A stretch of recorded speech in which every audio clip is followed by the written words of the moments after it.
Mm.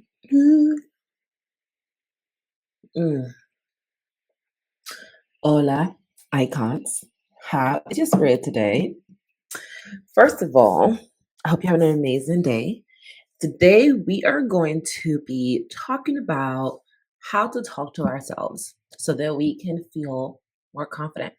This is a topic that I'm very passionate about because it's something that I've had to learn to do, especially as I have continued to evolve in my life and take things to the next level. So, I'm super excited to share with you and to share with you three strategies to make sure that you are doing this with consistency and ease so that you can feel more confident and then show up like the person that owns that confidence. So, if we are meeting for the first time, hola, my name is Yenory and I am a self trust master. I partner with iconic leaders to support them in manifesting the life they desire with ease and with flow and doing it with enthusiasm. I'm very passionate about leaders taking complete ownership of their power because I know firsthand how uncomfortable it can be to live authentically. And I have also seen what can happen when you choose to step beyond that comfort and into the discomfort of being your most authentic self. You ready? Let's jump into today's mini training. So, this conversation that we're going to have today, it really is suited for those of you that desire to step more boldly in your life. This is a conversation for those of you that are already very successful. Because the thing about the icons that I attract, they are already very successful. What they desire more than anything is to experience their success with ease, to experience success with joy, to do it with working less and living more of the life that they desire. So if that's you watching this, you're going to get the most out of this conversation. Okay. Now, why am I sharing this with you today? I was talking to one of my friends and a sorority sister earlier, and she was sharing with me how much it was stretching her to be in a place that she was feeling frustrated with. And as she was sharing, she was utilizing these words to describe her feelings and her emotions. And there was a lot of negativity at the heart of it. There was a lot of victimhood at the heart of it. There was a lot of wanting to motivate herself through negative quote unquote self talk as a heart of it. And I say quote unquote self talk because to be honest, I don't believe that the true version of who you are, the true essence of who you are, speaks to you in a way that's not rooted in kindness and compassion and unconditional love. So I think that's all conditioning. However, what you think is the version is you, those words tend to be negative. And this is why I want to talk about this because I also was conditioned that way. I was conditioned to motivate myself with negative, quote unquote, self talk. I was conditioned to motivate myself with, how can you do this? What's wrong with you? Like, you know better than this. Why are you showing up like this? That's the energy that I learned to talk to me, to talk to myself with. And what I didn't realize was that I learned how to talk to myself through the people that raised me. I learned how to talk to myself through the people that were around me, whether it's my parents, whether it is my aunts, my family member, my cousins. A lot of the stuff that I learned on how to communicate with myself came from them. And I didn't realize that until much later in my life. And there's a reason why this is really important. I'm going to get to you to that part in a second. It's important that you understand that the way you communicate with yourself comes from other people. Because when you know that, you can be intentional around shifting out of that environment. What I didn't realize was that so much of what I had learned to communicate myself with was rooted in other people, and therefore it wasn't working for me. And I try to utilize this negative and reinforcement to try to get myself to quote unquote do things when in reality I wasn't paying attention to realize that I was out of alignment. So this is why it's important that we are talking to ourselves with kindness and with compassion, because when we are talking to ourselves with that way, we are able to give ourselves grace. We're able to give ourselves grace when we do not achieve the thing when we say we're going to achieve it. This is very important for those of us that are watching this training and that are here because we are leaders. We are people that like to fix things. We are people that like to address all the things and address them quickly. We are people that others call when it's time to quote unquote make things right. So because of that, we have to understand, where do we get our motivation from? We have to understand, how do we communicate with ourselves when we are having a difficult moment? I told you earlier that I was talking to one of my sorority sisters, and she was feeling very stretched in her life right now. She had so many questions that she wanted to get answers to, and she was feeling stuck because she was replaying this negative self-talk in her head, and it was impacting her ability to see things clearly. And that's what happens when you don't know how to talk to yourself with confidence. It impacts your ability to see things clearly. It impacts your ability to remain grounded and remain focused when things around you are quote unquote falling apart. So that's why this is so important, because when you are able to shift how you talk to yourself, you are able to expand with greater ease in your life. You are able to succeed with more joy in your life, because most of us have learned that we gotta quote unquote work hard, especially those of us that are leaders, that are business owners, those of us that are parents. Like this is conditioning that we have been hearing. If you're an immigrant like I am, you've definitely heard these words before. That everything you gotta work hard for it, you gotta put in your time, you gotta prove yourself, and that's not true. That's not true. And what begins to happen is we think it's true. So we begin to try to make it true by working harder, by pushing ourselves into situations that aren't aligned, by speaking to ourselves with judgment and not giving ourselves grace when things don't go the way we desire them to be. And this is what gets in the way of our ability to experience more joy in our lives. This is what gets in the way in our ability to show up more authentically and more confident in our lives, because we are trying to convince ourselves that we are in love with the life that secretly we're tired of, a life that we're frustrated with, a life that's not aligned with who we say we are, and we're having a difficult time fixing it and changing things. Let me know if this is resonating with you in the comments, because I'm going to share with you the strategies that have helped me shift out of this. Before I realized how much the way I talked to myself was impacting my confidence, I used to talk to myself any old kind of way.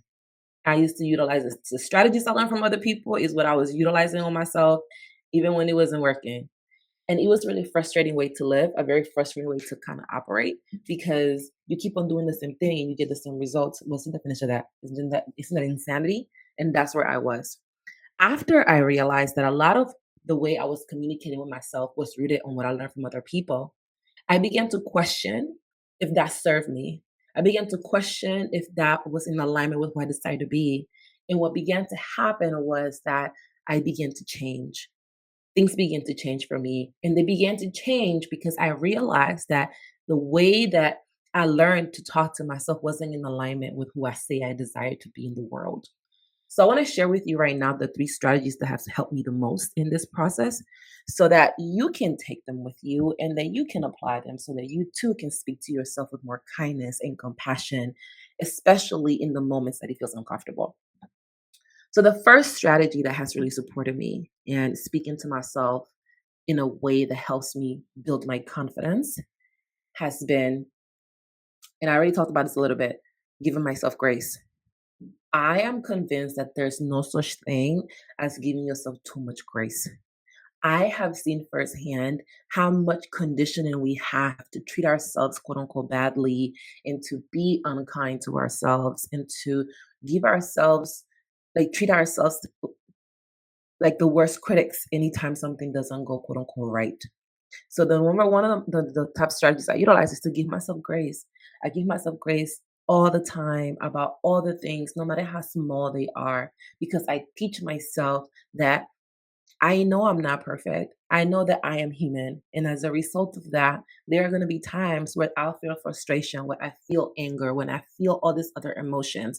And what matters is how I react to them, how I respond to them. So this is why giving myself grace is super important, because I know sometimes I'm going to respond out of character. And I give myself grace so the next time I'm able to show up how I desire to show up. So give myself grace. The second strategy that has really supported me in speaking to myself in a way that builds my confidence is trusting myself.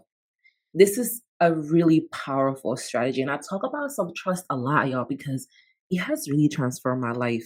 The moment that I decided to trust myself to make decisions that were best for me and to own whatever came out of those decisions, things in my life began to shift. And the same is possible for you because what begins to occur when you trust yourself, you begin to move with a greater level of intentionality in your life. And when things unfold in your life, you aren't reactive as you were before. So you begin to pay close attention how things are happening in your favor instead of thinking that life is trying to destroy you or break you down. Your posture changes in the way that you see your life, the way that you operate in your life also changes and begins to unfold in a much more beautiful and kind and compassionate way. So trusting myself is definitely um, my second strategy that I lean into very, very heavily. The third strategy that I want to share with you that has supported me in talking to myself in a way that builds my confidence and feels really amazing has been to be my boundaries. A lot of people talk about having boundaries and upholding boundaries. What I have discovered though, and what I'm learning constantly, every time I step to a next level, because every next level of you is going to require a new version of you. And I have discovered many versions of me in this process of learning and unlearning and living in a way that's consciously aware and living in a way that brings me ease and living in a way that oftentimes can seem to go against the grain of what people desire for me. The one thing that I have learned about this process is the power of not just saying this is the boundary and expecting people to honor the boundary. I've discovered that the real power is in being the boundary, being the version of myself that I say I'm going to be.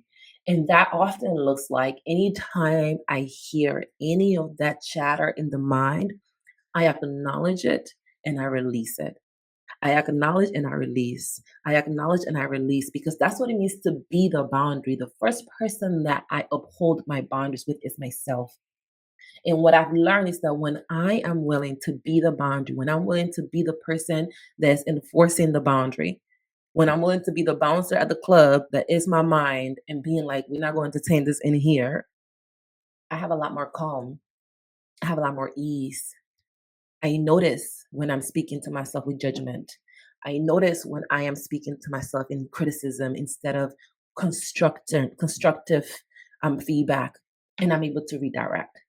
Life is all about redirecting, directing and redirecting, adjusting and reviewing and revising and being closer aligned to who you say you desire to be. That's why it's so important that you trust yourself because you know what you desire. You know what's in your heart. And even if you think you don't know, I was talking to my last sister, my one of my sources just earlier today, and I was telling her, she was like, I don't know what to do. And I'm like, no, you know what to do. You know what to do. It's about you quieting the voices in the outside world, even when those voices are coming loudly from your mind and hearing what is it that you desire to do. And those three strategies keep me grounded in that. Number one, giving myself grace. Number two, trusting myself, trusting my decision making power, trusting my judgment, trusting my a sense of knowing who I am. And number three, being my boundaries. Being the person that does not pick up the phone when people call when I say I'm not taking calls right now. Being the person that does not leave the calendar open for people to put themselves under. Being the person that whenever she hears any negative self talk, she's willing to redirect with grace and kindness and compassion. That's what is required to live your life in a way that you're constantly nurturing your confidence versus tearing it down. And many of us have learned to motivate ourselves in ways that actually tear down our confidence and we don't even know it. And that's why giving yourself grace, trusting yourself, and being your boundaries is so important because it keeps you grounded and it keeps you in a way that it's aligned with what you desire and who you desire to be. Because if you desire a life of ease and flow, those are things that you're going to have to not only take accountability of, you're going to have to be intentional about operating with at all times. One thing I learned from my husband who works in tech, he's like, you don't know what you don't know. And I hadn't really thought much about that until I realized I didn't know what I didn't know. And oftentimes, leaders are thinking that what they know is going to get them is what's going to get them. It's what's going to impact their wellness. It's what's going to impact the life of ease. It's what's going to impact the life of flow. What they don't realize is that what really impacts their ability to embody this life that they desire and do it with ease and do it with grace and with kindness and compassion is what they don't know that they don't know. And I want you to see things clearly. Thank you for joining me today. Have an amazing rest of your day, and I will see you next time. Hasta luego.